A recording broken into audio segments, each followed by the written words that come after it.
여러분, 몸은 멀쩡한데 이상하게 피곤하고 무기력한 날이 계속되진 않으셨나요?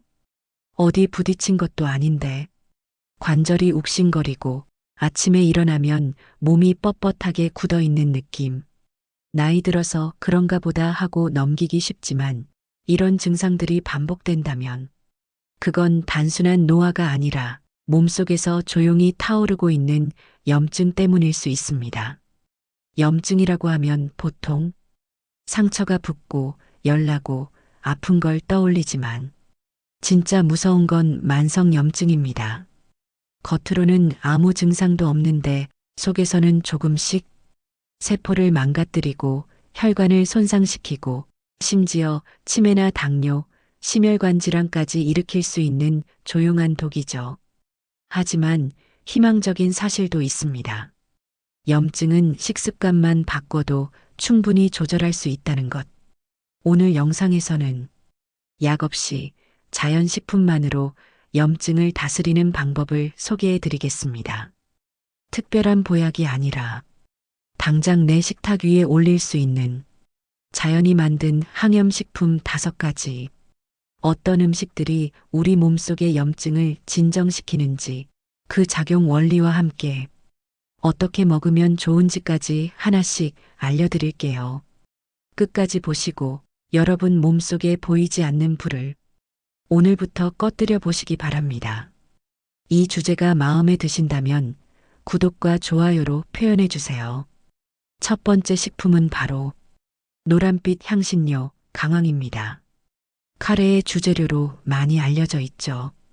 강황에는 커큐민이라는 강력한 항염 성분이 들어 있습니다.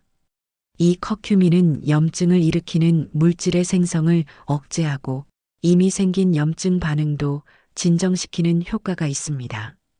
실제로 커큐민은 관절염, 대장염, 피부염 같은 염증성 질환 개선에 효과적이며 심혈관 질환이나 당뇨의 염증성 진행을 늦추는 데도 도움이 된다는 의학 연구 결과도 존재합니다. 하지만 여기서 중요한 건 커큐민은 흡수율이 낮다는 점입니다. 아무리 좋은 성분이 있어도 몸에 흡수되지 않으면 효과를 기대하기 어렵죠. 그래서 후추와 함께 섭취하면 흡수율이 20배 이상 올라갑니다. 피페린이라는 성분이 커큐민의 체내 흡수를 도와주기 때문이죠. 섭취 방법도 어렵지 않습니다. 따뜻한 물에 강황가루를 조금 타서 강황차로 마시거나 카레에 후추를 곁들여 요리하면 일상 속에서 자연스럽게 즐길 수 있습니다. 특히 관절이 불편하거나 만성 피로를 느끼는 중장년층에게는 강황이 도움이 될 수 있습니다. 단 과다 복용은 위 자극을 유발할 수 있으니 하루 1g 정도 소량을 꾸준히 드시는 걸 추천드립니다. 두 번째 식품은 연어, 그리고 그 속에 풍부하게 들어있는 오메가3 지방산입니다. 오메가3 많이 들어보셨죠? 하지만 단순히 좋은 지방이란 이유만으로는 부족합니다. 오메가3는 몸속의 염증 반응을 직접 조절하는 역할을 합니다. 우리 몸에서 염증을 일으키는 물질, 사이토카인이라는 성분이 있는데 연어에 들어있는 EPA, DHA 같은 오메가3는 이 사이토카인의 생성을 억제해 줍니다. 실제로 만성 염증 환자나 관절염, 심장 질환 환자에게 오메가3를 꾸준히 섭취하게 했더니 염증 수치가 유의미하게 감소했다는 연구 결과도 있습니다. 게다가 연어는 단백질도 풍부하고 비타민 D와 셀레늄까지 갖춘 그야말로 항염 영양의 종합 선물 세트라고 할 수 있습니다. 섭취 방법도 어렵지 않아요. 구이, 찜, 조림 어떤 방식으로도 좋고 냉동 연어나 캔 연어도 일정 수준의 영양은 유지됩니다. 주의할 점은 튀기거나 가공된 형태보다는 자연 그대로의 연어를 조리해서 먹는 게 더 좋다는 것. 그리고 꼭 연어가 아니어도 괜찮습니다. 고등어, 정어리, 청어 같은 등푸른 생선에도 오메가3는 풍부하게 들어 있습니다. 일주일에 2, 3회 정도만 섭취해도 몸속 염증을 낮추는데 충분한 도움이 됩니다. 세 번째는 브로콜리입니다. 브로콜리가 몸에 좋다는 말 누구나 한 번쯤은 들어보셨을 겁니다. 하지만 단순한 채소가 아닙니다. 브로콜리는 먹는 해독제, 식탁 위의 소방수라고도 불립니다. 왜일까요? 브로콜리에는 설포라판이라는 강력한 항염 성분이 들어있기 때문입니다.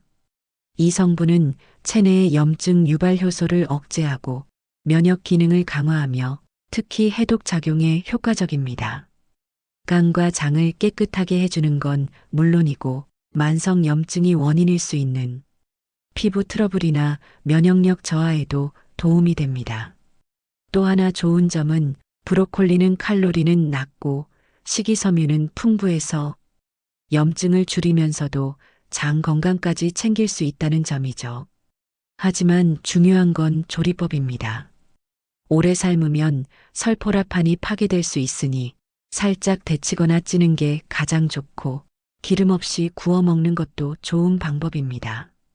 혹시 브로콜리 특유의 쌉싸름한 맛이 싫다면 달걀, 두부, 닭가슴살과 함께 볶아 드셔도 좋습니다.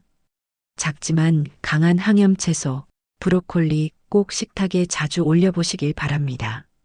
네 번째는 베리류입니다. 블루베리, 라즈베리, 아로니아처럼 진한 색을 띤 작은 열매들 말이죠. 이런 베리류가 왜 항염식품일까요? 그 비밀은 바로 안토시아닌이라는 색소 성분에 있습니다. 안토시아닌은 강력한 항산화 작용을 하는데 이게 곧 염증을 유발하는 활성산소를 중화시켜줍니다. 쉽게 말해 몸속에 녹슬기 시작한 부분을 닦아내주는 자연 청소기 같은 역할을 하는 거죠. 실제로 베리류는 혈관을 건강하게 유지해주고 피부 속 염증, 노화, 심지어 뇌 건강과 관련된 염증까지 줄이는데 도움이 된다고 보고된 바 있습니다. 좋은 소식은 이런 베리류는 냉동 상태로 먹어도 영양소 손실이 거의 없다는 점입니다.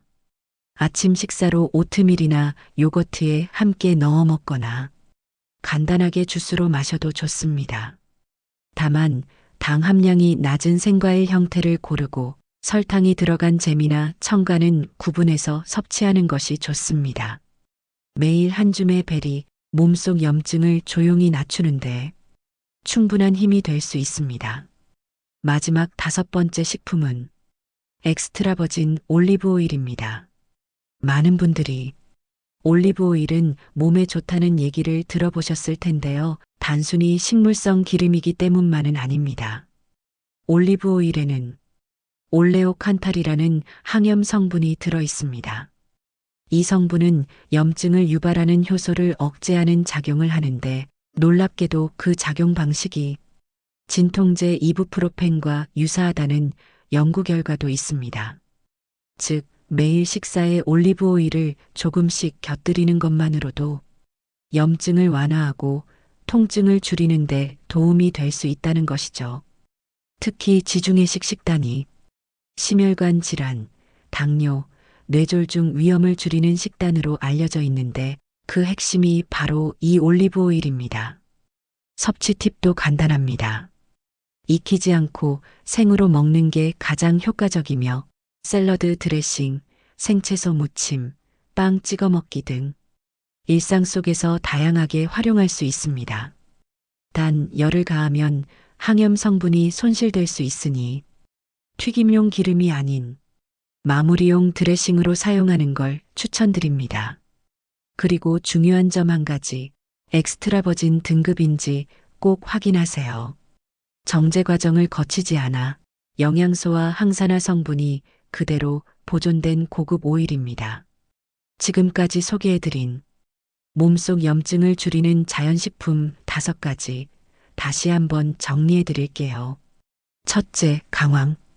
커큐민이라는 성분으로 염증을 잠재우는 노란 향신료입니다. 둘째, 연어. 오메가3 지방산으로 혈관과 관절을 보호하는 건강한 지방입니다. 셋째, 브로콜리. 설포라판이라는 성분이 해독과 염증을 동시에 잡아줍니다. 넷째, 베리류. 안토시아닌으로 몸속 산화를 막아주는 천연 항산화제입니다. 다섯째, 엑스트라버진 올리브 오일. 매일 식탁 위에서 만나는 천연 진통제입니다. 이 5가지 식품의 공통점 느껴지시나요? 자연에서 온 재료들이고 지금 당장 우리 식탁에 올릴 수 있는 것들입니다. 약이나 보약이 아니라 식사를 바꾸는 것만으로도 염증은 충분히 조절될 수 있습니다. 염증은 눈에 보이지 않기 때문에 무시하기 쉽고 느끼지 못하는 사이에 몸속 곳곳을 조금씩 망가뜨립니다. 하지만 반대로 가장 조용하고 강력하게 변화를 만드는 것도 식습관입니다. 오늘부터 전부 바꾸지 않으셔도 괜찮습니다. 하루 한 가지 음식, 하나의 작은 습관만 실천해도 몸속의 불은 서서히 사그라듭니다. 매일 반복되는 식사, 그 속에 치유의 시작이 숨어 있습니다. 오늘 이야기한 내용이 여러분에게 도움이 되셨을까요? 다음에 또 건강에 도움이 되는 내용으로 찾아뵙겠습니다. 다시 건강하게, 다시 청춘처럼, 다시 청춘이었습니다. 감사합니다.